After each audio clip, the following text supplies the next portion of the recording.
Hello viewers, welcome to my channel. আজকে বুড়ি ভোজের রান্না দই পটল। তো নিরামিষের দিনে এই পদটি থাকলে সকলেই হাত চেটে পুটে খাবে। তো চলো রান্নাটি করে নেওয়া যাক। প্রথমেই আমি পটলগুলোকে অল্প অল্প খোসা রেখে ছাড়িয়ে নিয়েছি।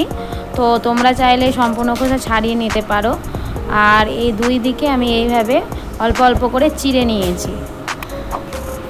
তো মশলা হিসেবে লাগছে জিরে লঙ্কা বাটা, আদা বাটা, ফ্যাটানো টক দই এবং কাজু বাদাম ও চীনাবাদাম বাটা।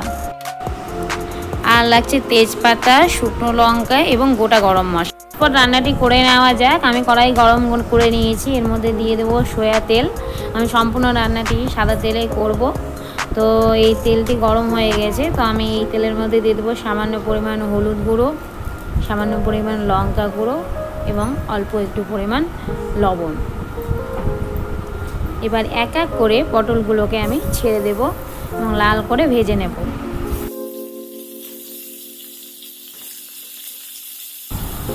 এবার আমি খুন্তি দিয়ে ভালোভাবে পটলগুলোকে নাড়াচাড়া করে নেব, যাতে হলুদ, লঙ্কার গুঁড়ো এবং লবণ ভালোভাবে পটলের সাথে লেগে যায়। এবার মিডিয়াম টু হাই ফ্লেমে আমি পটলগুলোকে ভালোভাবে লাল করে ভেজে নেব।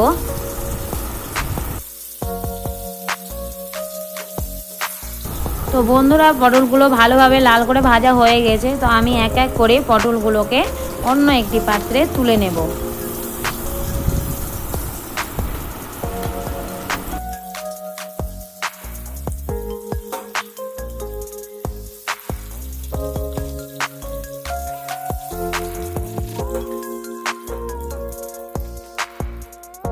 এবার এই পটল ভাজার তেলে দিয়ে দেবো অল্প একটু সাদা তেল।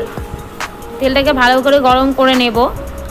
তো বন্ধুরা, আমার তেল গরম হয়ে গেছে। তো আমি এর মধ্যে দিয়ে দেব তেজপাতা, দুটো শুকনো লঙ্কা এবং গোটা গরম মশলা। ভালোভাবে এগুলোকে নাড়াচাড়া করে নেব। 10 থেকে 15 সেকেন্ড এইভাবে নাড়াচাড়ার পর আমি এর মধ্যে দিয়ে দেব জিরে লঙ্কা বাটা, দিয়ে দেব আদা বাটা,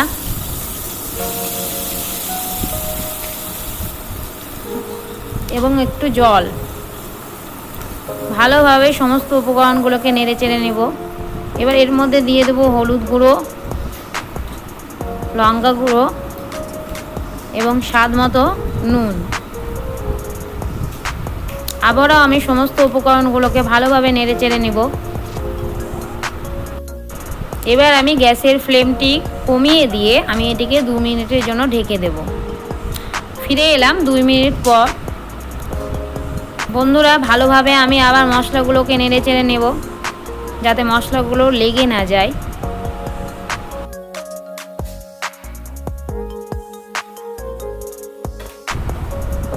এক থেকে 2 মিনিট এইভাবে নাড়াচাড়ার পর আমি এর মধ্যে দিয়ে দেব বাদাম বাটা।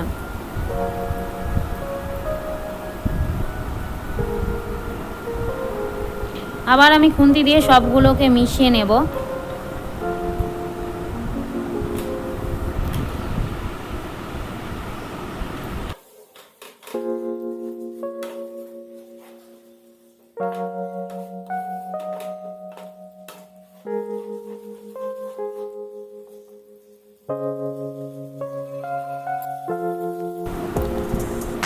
আবারও আমি এটিকে 2 মিনিটের জন্য ঢেকে দেব। ফিরে এলাম 2 মিনিট পর। তো বন্ধুরা, তোমরা দেখতেই পাচ্ছ কি সুন্দর কালার হয়েছে এবং তেল বেরিয়ে এসেছে। তো এই অবস্থায় আমি ভালোভাবে মশলাগুলোকে ভালোভাবে নাড়াচাড়া করব। 2 থেকে 3 মিনিট এইভাবে নাড়াচাড়ার পর আমি এর মধ্যে দিয়ে দেব ফ্যাটানো টক দই। সবগুলোকে ভালোভাবে নেড়ে চেড়ে নেব।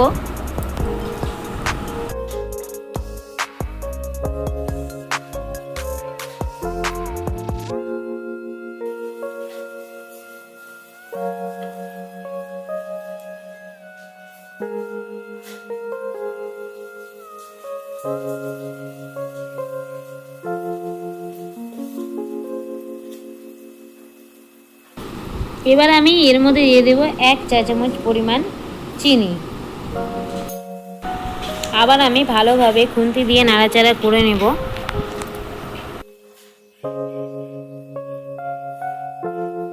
বন্ধুরা এই সময় কিছুক্ষণ পর পরই নাড়াচাড়া করতে হবে। তো দেখতেই পাচ্ছ যে হালকা তেল বেরোতে শুরু করেছে।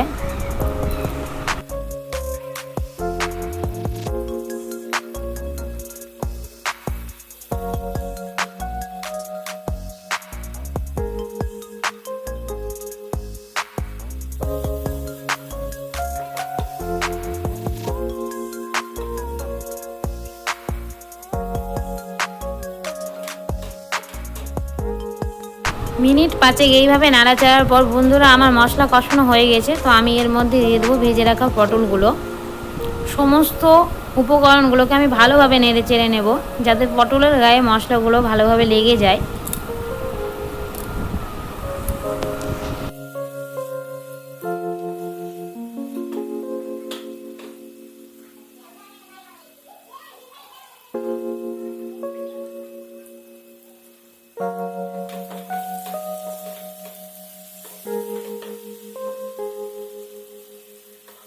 তিন থেকে 4 মিনিট এইভাবে নাড়াচাড়ার পর বন্ধুরা দেখতেই পাচ্ছ যে তেল বেরিয়ে এসেছে। তো আমার মশলা কষানো হয়ে গেছে।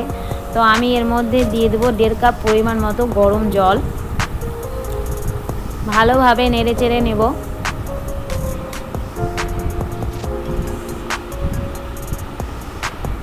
জলটি ফুটে ওঠা পর্যন্ত অপেক্ষা করব। তো বন্ধুরা দেখতেই পাচ্ছ যে জল ফুটে উঠেছে। তো আমি এটিকে 5 মিনিটের জন্য ঢেকে দেব।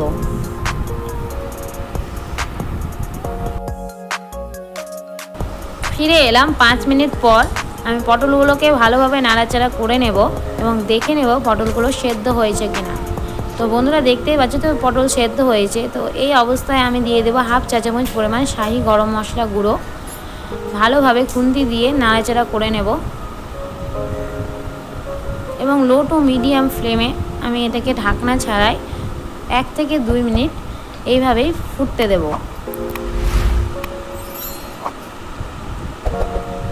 তো বন্ধুরা আমার দই পটল রান্নাটি হয়ে গেছে। তো আমি এবার গ্যাসের ফ্লেমটি বন্ধ করে দেব এবং স্ট্যান্ডিং আওয়ারে এটিকে ঢাকনা দিয়ে ঢেকে দেব।